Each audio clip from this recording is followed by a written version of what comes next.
Thousands of children are impacted by ADHD every single day in families. You can do your part to help students out in the natural way. Our good friend, Dr. Anna Maria Temple, joining us in the studio. Always a pleasure to have you. And how are you? Good. So great to be here and talk about this back to school. It's amazing. We've talked about this about every 3 or 4 years, and I'm always blown away at the numbers continue to go up with how many kids, of course, adults too, but how many kids have ADHD. And don't you feel like everyone has some form of ADHD? It is, absolutely. I always talk about like mom ADHD when you're like, I'm going to go do laundry. You go to the laundry room and then like the dog hasn't been fed. And then you feed the dog and you forget that you don't have dog food. So now you're on Amazon. And when you're on Amazon, I'm like, oh, I need toilet paper. And then, 7 hours go before you actually do laundry. Yeah, well, and the number of kids from ages like 6 to 12, and then you got the middle school, high school range, 13 to 17. The numbers are in the millions that have ADHD. How do you clarify who has it, like who actually has ADHD and someone that just might be distracted? Correct. So usually what we say is that it has to impact like 3 things out of your life. So does it impact school? Are you not keeping up with your grades? Are you falling behind? Sports and social. Are you able to be on the sports field? Do you listen to coaches, or that can't happen? Are you the annoying person that no one wants to hang out with because you're always so distracted and impulsive? And then we have family life. Is your family life wrecked because one of your children is attention and impulsivity so out of control that you can't function? We live in a society where medicine is the first thing that doctors give. And, obviously to each their own when it comes to doctors and families, you can make your own decision. But there are some more natural things that we can do out there instead of jumping first to medicine to try to at least tame ADHD. Absolutely. And a lot of people feel like, oh, it's, you spoke evil against medicine. I'm not. I'm like, but have we done all the other things before we get to medicine? Absolutely. I'm all for that. Okay, let's start with what you have on the front of this table. Blows my mind. It's the amount of sugar that we have, and I say we because I'm guilty of it too, but our kids, that we're feeding our kids. It's just trash. Talk about the sugar intake. Well, and fun fact, this is what I used to feed my children, and one of my children had ADHD, and I would get like daily texts from the school about his behavior, and he was eating Uncrustables, and he was eating granola bars and doing juice boxes and sports drinks.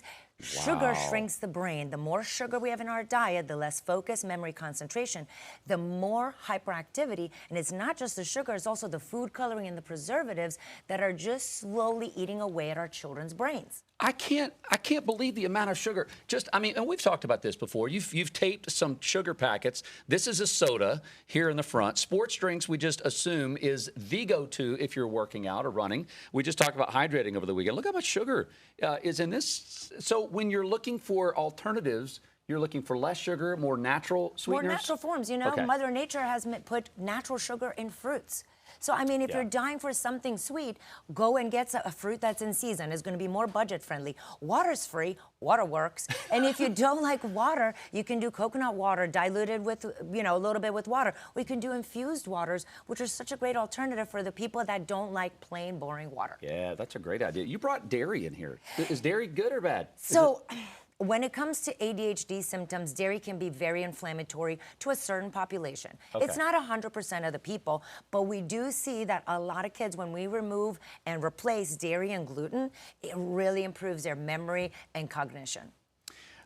One of the things we always talk about diet is so important with your health, sleep, which is something I know we don't get enough of here in the morning show. How does sleep and your He has to come. He always has to come. It's the official mascot of Dr. Temple. But he actually is a pillow today. So, a lot of people know about the number of hours of sleep, and we know that teenagers, on average, get between 4 and 6 hours of sleep at night during the school year. We know that's not enough. But what a lot of people don't know, that we need to focus on quality of sleep, because some children are snoring and have obstructive sleep apnea, or they're mouth breathers, or they have restless leg syndrome. If you don't have good quality of sleep, you can't focus and pay attention in class the next day. Oh, that's so good. You got it. All of this starts at home. You brought in the iPad. I've seen a lot of screen time.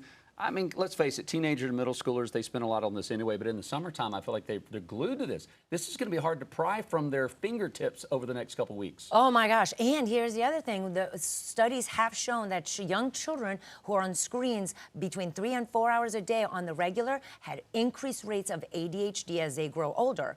And not to mention that our teenagers are addicted to their phones, so their screen time is usually between 7 and 8 hours per day in addition to school. And by the way, on the phone, you can see the screen time app. It tells you every week how much time you spent on screens.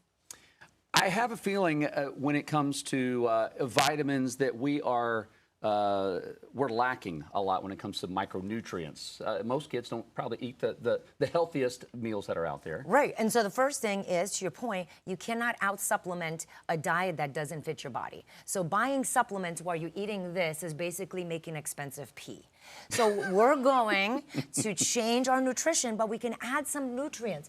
We have, iron, B complex, omega-3s have been shown in medical studies to improve symptoms of ADHD while, decreasing the need for medication. I love that. This is where we need to start before we head straight to medication.